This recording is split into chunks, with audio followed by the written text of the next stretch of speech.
Cerita kali ini datang dari sepasang couple umur 23 tahun yang udah pacaran 3 tahun dan kepengen banget untuk datang ke salah satu museum di Jakarta.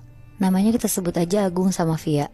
Di pertengahan tahun 2022 kemarin, mereka tuh bingung mau pacaran kemana. Akhirnya Via tuh lihat TikTok rekomendasi tempat ngedate bareng pacar. Terus mereka mutusin lah buat kayak museum date gitu sama Agung. Dan setelah searching-searching, mereka tuh tertarik buat ke Museum Fathahillah. Karena mereka males rame, jadi mereka tuh kesana pas weekdays hari Kamis. Sekitar jam 10 pagian, Agung tuh siap-siap karena harus jemput Via di rumah. Soalnya jarak dari rumah Via ke Museum Fathahillah tuh lumayan jauh. Nah jam 1 siang mereka sampailah di Museum Fathahillah. Agung beli tiket masuk buat 2 orang dan mulailah mereka masuk ke museum itu. Ini tuh sebenarnya pengalaman pertama Via ke museum ini.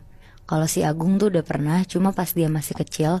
Dan katanya Agung dia tuh gak terlalu suka ke museum karena dia ngerasa serem gitu loh vibesnya. Akhirnya mereka berdua tuh muterin museum itu kayak bener-bener nyisirin semua ruangan yang ada di Museum Fathahillah itu. Sambil bercanda-canda dan ada momen dimana mereka tuh ngobrol serius di jendela sambil ngeliat ke arah luar. Ngeliat pemandangan sekitar kota tua gitu. Pas lagi ngobrolin hubungan mereka tuh tiba-tiba mereka tuh berantem. Karena Via ketahuan kayak lagi chat sama cowok lain tanpa sepengetahuan si Agung. Agung di situ marah banget, terus ngomong dengan nada tinggi ke Via. Pokoknya si Via tuh bener-bener dimarahin, sampai kata-kata kasar tuh juga keluar. Di situ Via cuma bisa nangis sama minta maaf aja ke Agung. Dia juga bilang, ini dia yang sering nyapa-nyapa aku juga gak pernah ngerespon-respon banget Gung. Tapi yang namanya emosi yang ngerasa dibohongin, Agung teriak, diem lo anjing.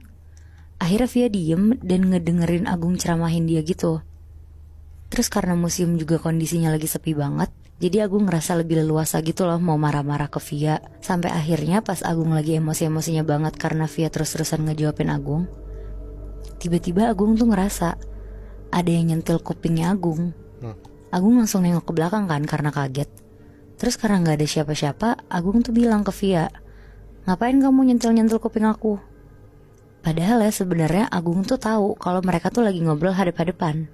Sampai Via tuh ngomong ke Agung, aku kan dari tadi di depan kamu, mana mungkin sih aku nyentil kuping kamu.